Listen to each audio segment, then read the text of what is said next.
Oliver Jeffers. Woo! Here we go.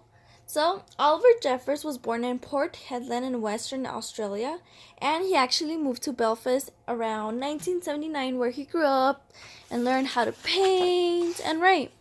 Something interesting about him growing up and living there is that they moved to Belfast, which is actually known for whale watching, which is why like throughout his almost all of his stories, he has like a little whale. Like in the book Stuck, we have the whales here in the tree and everywhere, just because like in the environment that he grew up in, which I thought was significant in this book.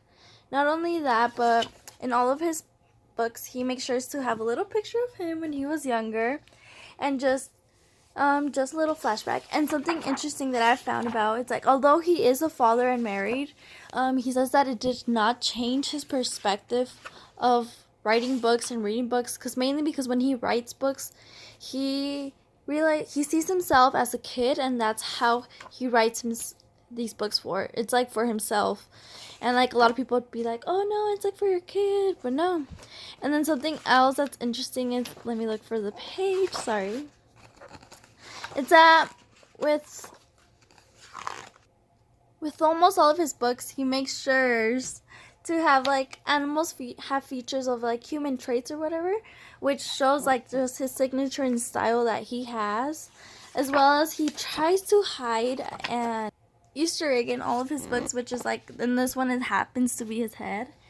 And then it has a lot to do with his style and just his signature of how he illustrates and writes his books.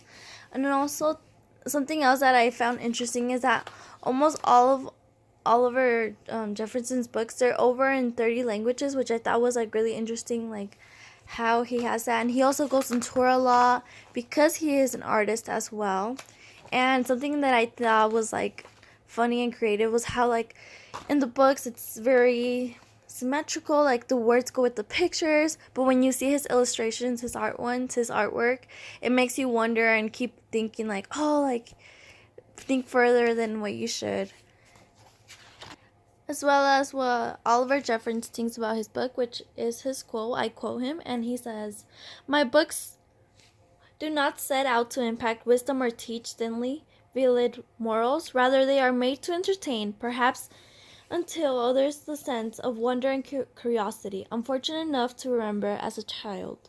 So basically, all of these stories go off of like what he grew up in again, which I thought was really interesting, and just all these small features about the author which impact the way he writes and illustrates.